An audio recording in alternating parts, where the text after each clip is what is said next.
아멘. 제 목소리 잘 들리십니까? 네, 아멘. 네. 할렐루야. 말씀을 정리하겠습니다. 우리 태양 캠퍼스에서 오늘 첫 큐티 의미가 있고 또 하나님의 놀라운 계획을 갖고 계시다 이렇게 생각하시면서 우리가 어디를 가든지 장소에 하나님이 있는 것이 아니고 내 마음에 이미 성전이 되고 예수님이 거하시기 때문에 그곳이 하나님의 새하늘과 새 땅이 되고 천국을 준비하는 곳이라 생각하며 날마다 말씀을 중심으로 살아가기를 바라겠습니다. 열왕기상 12장 오늘 12절부터 24절 항상 뒷부분의 중간절을 이야기할 때는 일단 묵상을 하고 나서 앞부분과 해서 전체의 장에 대한 요지와 주제를 정하는 훈련들은 항상 하셔야 된다. 그러고 나서 적용하고 묵상하는 것은 본문 중심으로 시간이 없기 때문에 그렇게 해주시기를 바라고 11장에서 솔로몬이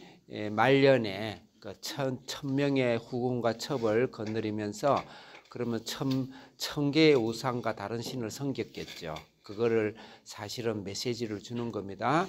우리 안에는 1000번의 제사를 드리는 열심도 있지만 우리는 하나님 구원을 받고 난 이후에 1000명의 하나님이 다른 신을 섬기고자 하는 육체를 따라 본성을 따라가는 유혹과 삶의 전쟁이 우리 속에 치열하게 진행이 된다. 거기에 솔로몬이 성화되는 과정에서 여러 가지 실패를 겪는 일들이 지금 열왕기상 11장 이후의 말씀이다. 이렇게 영적으로 적용하면 되고 우리도 오히려 솔로몬이 실패를 많이 하면서 그렇지만 하나님이 사랑하셔서 버리지 않냐고 떠나지 않냐시고 영원한 하나님의 나라를 향해서 준비하고 하는 그런 과정의 삶이다 생각하면서 오히려 우리에게 위로가 되고 오히려 다시 용기가 될 수 있는 이런 말씀으로 받아들여야 된다 이렇게 생각을 하고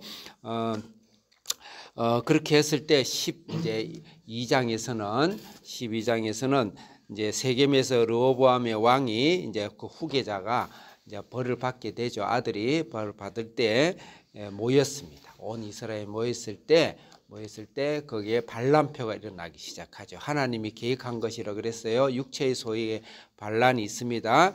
그랬을 때 고역과 멍에를 좀 풀어주소서 할 때 두 가지의 의견이 있었어요. 오래된 솔로몬 때 신하 장로들, 나이 많은 장로들이 백성들을 섬겨라.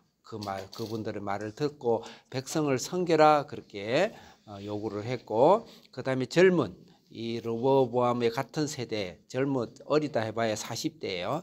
젊은 사람들의 고견은 아니다. 더 무거운 명예를 주고 정갈 채찍으로 때려라 이랬어요. 우리가 뭐 상식적으로 봐도 참 말이 안 되는 이야기죠. 그런데 이 많은 오래된 나이 든 장로들의 청원들은 백성을 섬기라는 것은 열왕기상 3장에 솔로몬이 지혜를 받을 때 비유 중에서 창기에 오갈 데 없고 세상에 가장 낮고 낮은 그런 버림받은 여자가 온전히 하나의 소망인 자기 아들이 있었는데 아들을 다른 사람이 깔고 죽이고 자기 아들을 죽이고 자기 아들을 훔쳐간 거예요. 훔쳐가서 재판에 갔는데 반을 쪼개버리라 그랬어요. 그랬을 때 그 엄마의 심정이 어떨까? 그래서 아들을 사랑하고 심정하는 그 엄마의 마음, 그런 엄마의 마음으로 백성을 재판하겠다는 솔로몬에게 지혜를 주신 거예요. 그래서 오늘 이게 백성을 섬기라는 것은 솔로몬의 원래의 지혜였고 하나님의 마음이었어요. 그 고견을 물리치고 오늘 본문에서는 오히려 무거운 멍에와 정갈의 채찍을 때리게 하는 그런 하나님을 떠나버린 하나님의 긍휼과 자비가 떠나버린 그런 신앙의 상태를 지금 12절부터 15절까지 이야기하고 있습니다. 그 다음에 16절부터 17절은 그것에 의한 여로보암의 반란의 이야기가 나옵니다. 반란 이야기가 20절까지 반란의 이야기가 나오고 21절부터 24절은 르호보암이 좀 잘한 게 있어요.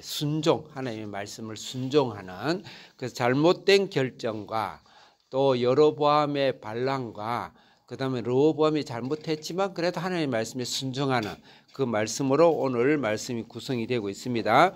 먼저 2장 12절 같이 읽겠습니다. 시작. 3일 만에 여로보암 모든 백성이 르호보암에게 나왔으니 이는 왕이 명령하여 이르기를 3일 만에 다시 오라 하였으리라. 3일이란 단어가 상당히 눈에 띄어요. 3일이 무슨 말일까? 그래서 우리는 3일 정도면은 무슨 사건이 일어날 때는 3일 정도는 충분하게 생각을 해야 되겠다. 근데 아마 3일 동안 하루는 이 사람 이야기 들어보고 하루는 저 사람 이야기 들어보고 좋은 견해지만 그렇게 했던 것 같아요. 르호보암이. 근데 우리는 여기서 어떤 교훈을 받아야 될 것인가? 차라리 3일 동안 하나님 앞에 충분히 엎드려서 히스기야처럼 기도를 했으면 하나님이 좋은 지혜를 해서 사람을 오히려 따뜻하게 하고 품어주고 섬기는 그런 마음과 긍휼과 은혜를 주실 것인데 오히려 인간적인 합리적인 방법과 논리야 사람이 인간적인 방법으로 썼지 않겠는가. 그래서 우리가 어떤 일이 일어날 때 우리 일상에 무슨 일이 어려운 일이 일어나고 풀어야 될 일이 일어나고 원치 않는 일이 일어나고 중대든 작은 일이든 3일 정도는 하나님께 기도하고 결정하는 하나님께 기도하고 르호보암처럼 인간적인 결정을 하지 말고 거기에 바쁘지 말고 기도하는 그런 삶을 살았으면 좋겠다라고 결정을 합니다. 그 다음에 13절에 노인의 지혜와 어린 사람들의 지혜가 있습니다. 그 어린아이 노인의 지혜는 멍에를 무겁게 하지 말라고 그랬고 어린 아이들의 지혜는 정갈로 채찍으로 더 때리고 더 무겁게 해라 그랬어요. 금방도 말씀드렸지만 원래 지혜의 원천은 하나님이 우리를 자비를 베푸시고 긍휼을 베푸시고 오갈됐고 낮고 더 이상 낮아질 수 없는 창녀의 외아들이 도둑을 맞았는데 그 외아들을 바늘 쪼개야 되는 그 처절한 엄마의 마음, 부모의 마음 같은 그 처절한 하나님의 마음으로 하나님을 사랑하고 이 세상 사람을 사랑해야 되는 그것이 지혜의 근원인데 그것을 버려버린 것이 바로 르호보암의 잘못된 결정이었다. 솔로몬의 말년에도 그렇게 되지 않았겠는가. 그래서 우리가 하나님의 마음으로 사람을 사랑하고 절대 사람을 사랑해야 된다. 어떤 원수 같은 일이라도 일을 같이 못할지언정 같이 일을 못할 수는 있어요. 헤어질 수는 있어요. 그렇지만 절대 사람을 채찍을 한다든지 더 무거운 짐을 해서 사람을 억울하게 한다든지 그렇게 해서는 절대 안 된다. 부모가 자녀에게 자녀가 부모에게도 마찬가지지만 부부 간에도 마찬가지며 더 나아가서는 이 사회생활에서 우리가 할 때 직장이나 사업이나 이웃이나 관계에 있어서 그 사람이 하나님 뜻이 안 맞고 내 뜻이 안 맞아서 헤어질지언정 결코 사람을 억울하게 해서는 안 된다. 이렇게 적용을 해야 될 것 같습니다. 그래서 이런 신앙의 성숙이 없기 때문에 이런 굉장히 어려움이 일어난다. 그 다음에 이제 여로보암 16절부터 20절까지는 여로보암의 죄인데 이것은 반역의 죄죠. 절대 피해야 될 건 여로보암의 죄예요. 여로보암이 앞에 보면 굉장히 똑똑하고 성실하고 굉장히 많은 보편적인 사람들에게 국민들에게 영웅시 될 만한 그런 인물이었는데 다시 금이 환향을 했는지 모르겠지만 여로보암이 뭐냐면 큰 죄가 뭐냐면 16절 같이 크게 읽겠습니다. 시작.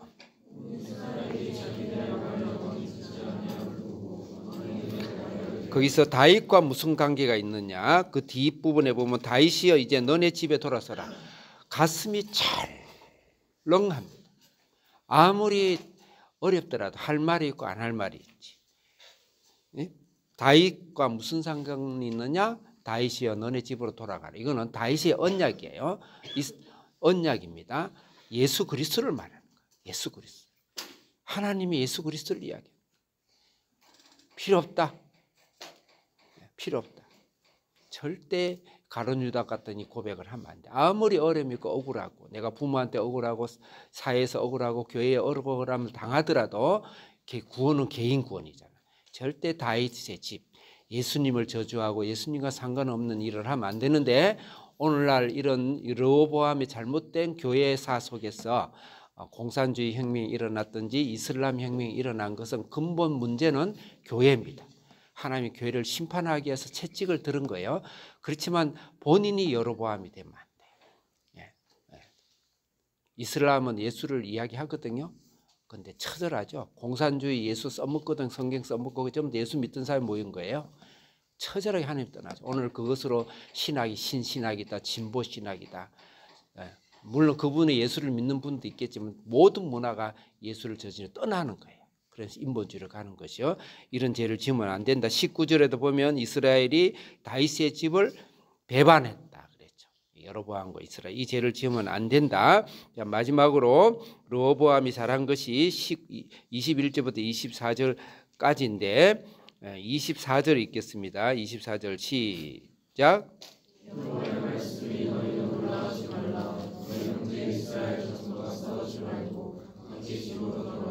이 일이 나로 말미암아 낭긋이라 그리어의 말 없더라. 너무너무 잘했죠. 절대 싸우지 마라. 기독교의 최고의 비참한 수치가 십자군 전쟁입니다. 이건 지금 어쩌면 기독교 역사를 이야기하고 있습니다. 여로보암의 죄는 그렇지만 그들을 싸우고 무력으로 진압하지 마라. 십자군 전쟁은 굉장히 비극적인 이슬람을 무찌르기 위해서 했는데 굉장히 예수님 방법은 그것이 아닙니다. 그들하고 같이 아닐전정 기도하고 하나님의 뜻에 맞춰서 인간을 긍휼과 자비를 보는 그런 삶을 살아야 되고 반드시 우리 사회적인 관계에서 절대 원수를 맺지 말라.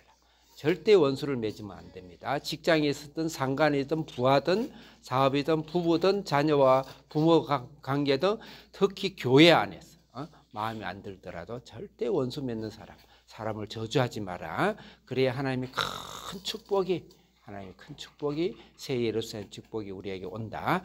하나님 아버지 감사합니다. 오늘 여로보암의 이 어마어마한 비극적인 하나님을 떠나버린 다윗의 언약의 집을 떠나버리는 이런 죄를 우리가 짓지 아니하고 그렇지만 우리가 하나님의 긍휼과 자비를 품고 수 없는 사람의 영혼을 품고 기도하고 사랑하고 하나님의 사랑으로 생명의 영역을 확장해가는 저희들 다 되게 해 주옵소서. 예수님 이름으로 기도합니다. 아멘. 할렐루야. 오늘도 잘 승리한 하루 되시기 바랍니다.